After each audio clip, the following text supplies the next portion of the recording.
Hello everybody, my name is Aceface, hope you guys are all doing well. I'm in Jita and I'm in a Zealot. It's a heavy assault cruiser of the Amar, and we're going to be doing a bit lower tier filaments than we're used to. This is then T3 Electrics, and we're going to be going into the Abyss with a Zealot that actually does them pretty damn well. And the thing I love about this Zealot is that it is very cheap. Well, it's not like any T2 cruiser is not super cheap, but it is cheaper than a Gila, and I really like that. So if we go here to the fit, it's like a pretty basic fit. There's nothing super crazy about it. We've got heavy pulse lasers, reactive armor hardener, medium armor repair, multispectrum energized membrane, heat sinks, auxiliary nano pump, ancillary current router, Tech 2 Afterburner, and a Republic Fleet large cap battery, so this does cost a bit of ISK. And then also we've got this Federation Navy Stasis Webifier, which costs a bit of ISK. But I really think the Federation Navy is worth it because, first of all, it's not like 100 mil ISK module. This is a 64 million ISK module, so we're not talking like massive ISK right here. But the 14 kilometers really helps. It makes it so much easier to catch stuff. And it's also a bit more effective, I think, as well than other types of webs. And then the Republic Fleet Cam battery doesn't cost too much, 26 million, and it's really good and also good for the fitting too. So this ship overall is working really well in my tests so far in the T3 Electric. We're going to do some more testing right here, but it's just been blitzing through it, finishing every site in like under 10 minutes has been so far. The range you get with the Zealot is so great, so you get some nice range. You're just able to do damage straight away. 93 kilometer lock range, oof, it's so nice. The reason I've also considered doing this is because we're doing our T0 to T6 Abyss series, and I'm working towards a Zealot after the Retribution. So I was thinking, okay, this could be our next step, you know, when we're doing Retribution in T1 Abyss solo, then I'll after that go for a Zealot, and maybe you can start doing like lower tier Abyss, like maybe T3, T2 or T3, at least T3 would be really nice to be able to do. Because on average, a T3, you get about 12 million ISK sight, so that's pretty good upgrade from the 5 million of a T1 in frigates. And then another reason is because the T3 electrics, they've gone down a bit in price. As you can see right here, 800k. They used to be going for quite a bit more. If we scroll down here, used to go for like 2 million, something like that. So it's quite nice seeing the price go a bit down. So it just feels a lot more worth to run them. So easy Z. Okay, we'll be going then out into the Abyss. I'm on Tranquility right here, not on the test server, because this ship is like, it's not the whole world if I lose it. Oh wait, no, never mind. It is actually a big deal if I lose it. Do you know why? Because I'm using some crazy implants. And don't worry, these are not implants that affect my like ship's capability. These are like Gila implants, but I've not been bothered to remove them, and they're just good for training, so I'm just going to keep them. So I mean, if we do die here, it's going to be a bit of a loss on the line, but I'm not too worried. I'm not too worried because this ship is just so damn good.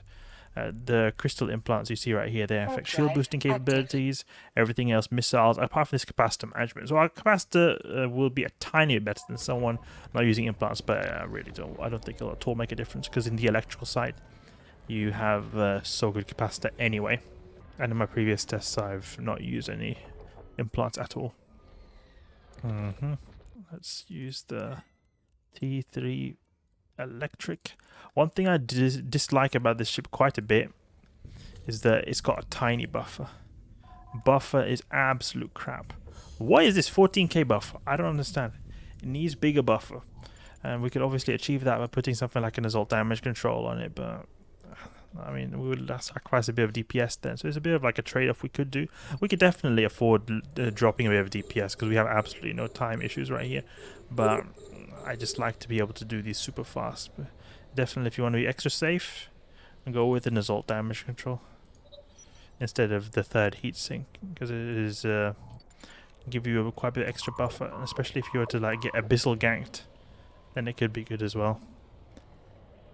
Okay, we'll move towards this cache over here. Are we getting webbed? No, we're not getting webbed. Okay.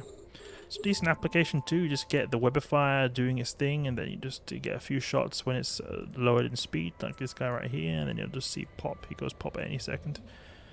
And the drone's also a nice little assistance. And the great thing about the T3s is that you're not got, just generally speaking, as much NPCs as T4, T5, T6. So there's less NPCs there, less stuff to shoot your drones. And speaking of shooting drones, exactly when I talk about it, then they get popped right there. That's the silliest thing ever.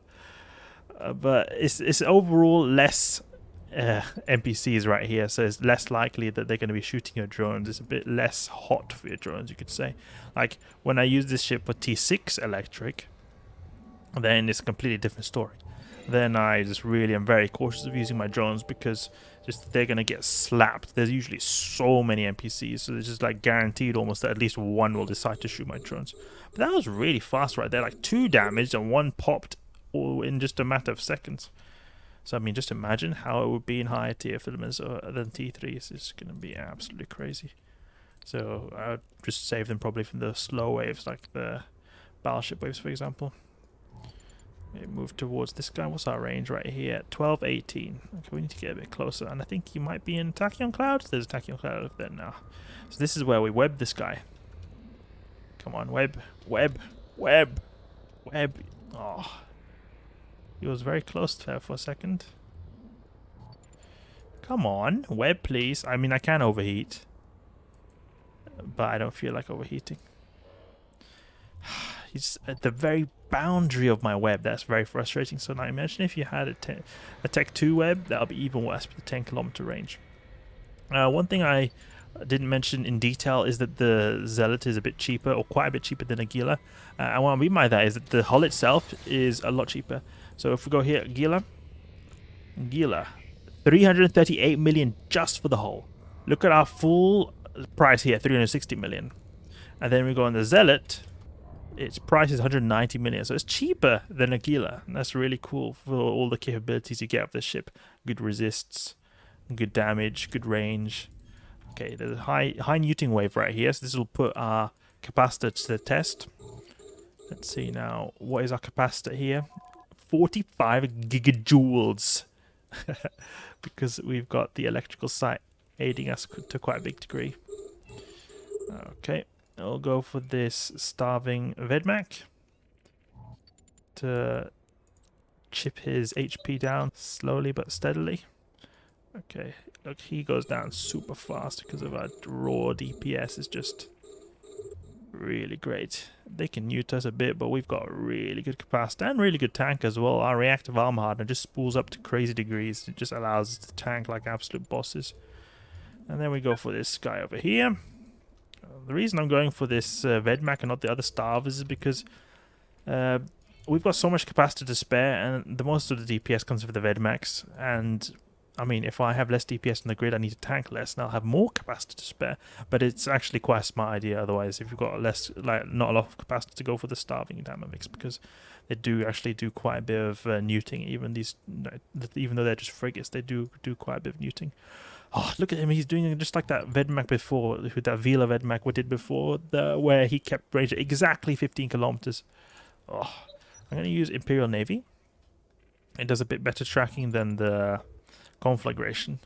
So we're going to try and see if that does any better than the Conflag compared to before. Okay, got some penetrating shots. Nice, nice, nice. What's our DPS? 550. It's not too high. There's something.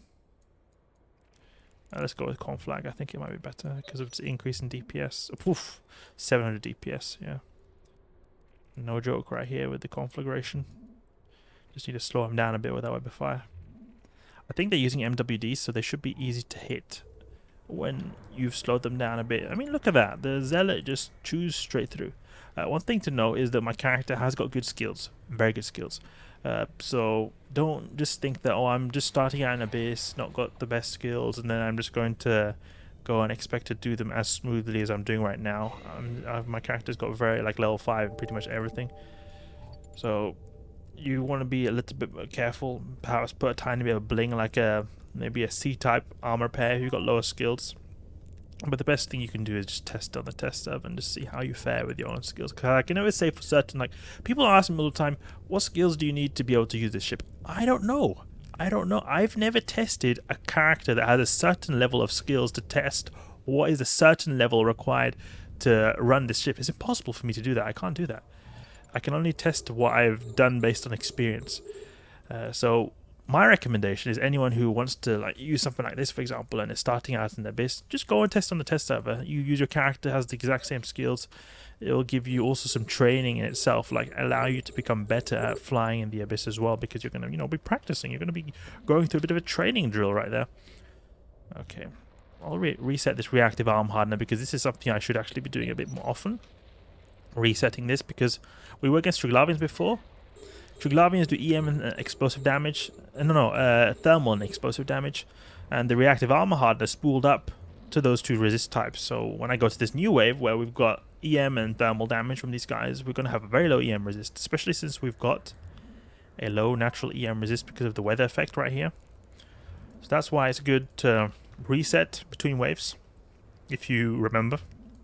And it can actually cost you your ship sometimes, because I have lost a Draugr.